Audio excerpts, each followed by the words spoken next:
Hello ladies and gentlemen, and welcome to the Biddy Preview Show. I'm your host, Miles Utel. This Sunday, March 6th, will be the first official round of playoffs. It begins the double elimination tournament. Only 8 teams have made it, so let's take a look at this week's matchups. Before we take a look at this week's games, let's look at how I did in my predictions for the opening round of playoffs. On Wednesday, I went 2-0. Correctly predicting Miami and Wake Forest, but both teams just barely escaped with a victory. Miami pulled off an incredible comeback against the surprising Wonder Boys. Joey decided to show up with 9 minutes remaining in the game, and he came into a 13-point deficit, and within 8 minutes, Miami was on top. Wake Forest barely survived the Super Bees, and that was because of 2 late technicals called on the Super Bees, one on Nick Villeneuve and one on Wesley Maddox. On Thursday, I went 0 for 2 in my predictions. I wrongly guessed that Hawaii was going to hold off the Camels. Camels were missing Chris Rizos, but they did their best. Miles Utel decided to drop 16 points, but wasn't enough as Hawaii held on, and Cal stunned everybody by beating the Owls without Dan Hughes. So I am 2 for 2 for playoffs right now. Welcome in studio. As I said before, I am 2 for 2 on my current playoff predictions, so let's see if I can do a better job this week and improve that record. The first game of the double elimination tournament will be Sunday at 8 a.m. at McKelvey between the California Golden Bears, the 6th seed in the ACC, and the Michigan State Spartans, the Big East number 2 seed. California is coming off a big upset over the Oregon Tech Hustlin' Owls. Dan Hughes sat out for the Owls, and the Golden Bears took advantage. The Spartans, on the other hand, are coming off a bye week, so let's see if they're rusty at all or if they're fresh and ready to go. The Golden Bears are led by Van Hendricks because he's a Vanimal. He is unstoppable. Last game, Will Mack made a difference for his team, getting the ball low, getting some great rebounds, so if he can continue that, then they'll have a chance. Darius was huge last game, and Christian showed his leadership. On the other hand, Michigan State has Sam Thomas. He is going to be a crucial part of their game plan if he's going to be able to stop Van and Wilmack down low. On the offensive side, Michigan State is very balanced with A.J. Correa, Sully the lefty, Heffernan from outside, Kroll with some natural athletic ability, and of course Sam Thomas down low. My predictions, Michigan State 50, Cal 44. But don't be surprised if Cal makes this one a close one and potentially gets the upset. The second game on Sunday will be at 9 a.m., once again at McKelvey. This will be between the Texas Longhorns, the number 2 seed in the ACC, coming off their first round bye, against the Wake Forest Demon Deacons from the Big East, and they are coming off a close win against the Super Bees. Texas is always led by Bryce Buxton and Derek Gillis down low.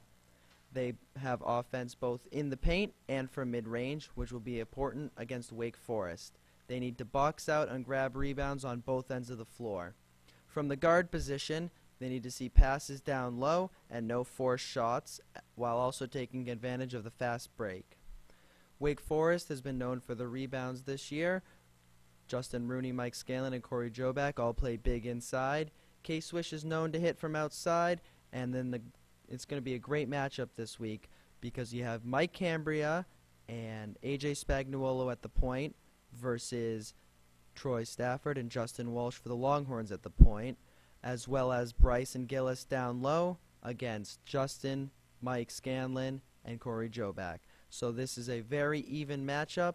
I have Texas winning 49-43, but it will come down to free throws, and if Texas doesn't make them, Wake Forest will. So watch out for that. Could be an upset.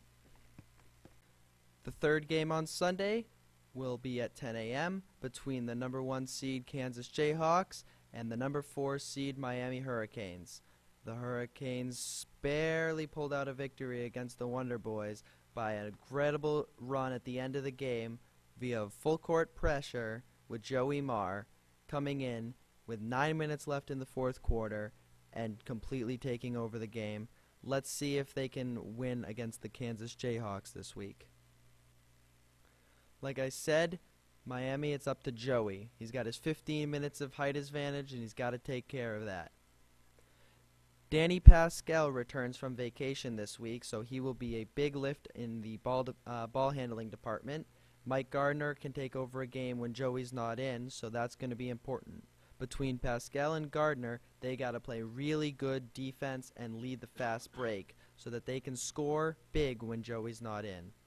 Kansas, it comes down to 3 players: Will Hughes, Brandon Clark, James Caparell. Caparell's going to be playing at the same time as Joey most likely, so can he neutralize him? Not stop him, but try to do something positive on the offensive end at the same time that Joey's in. Will Hughes is going to have a battle all day. He's got to light it up, and Brendan Clark has to be money from the free throw line. I think if Joey plays well and Danny makes a big return, the Hurricanes will win it 54-50. But if Joey doesn't show or Danny is struggling, Kansas is going to have a walk in the park. The fourth game, the final game of the first round of the double elimination tournament, will be between the UNLV Running Rebels and the Hawaii Rainbow Warriors. Like I said earlier, UNLV is coming off a bye, and Hawaii had a big win against the Camels. UNLV, always a big question on the mind of the Running Rebels. Will Nick England find his form and hit from the outside? Mark Hosang and Nate Larrabee are going to be the keys to the team on defense and on offense. Hosang is a great defender, sometimes struggles on offense. Nate can be a big offensive threat, but sometimes struggles on the defensive end. Can they be solid on both ends of the floor?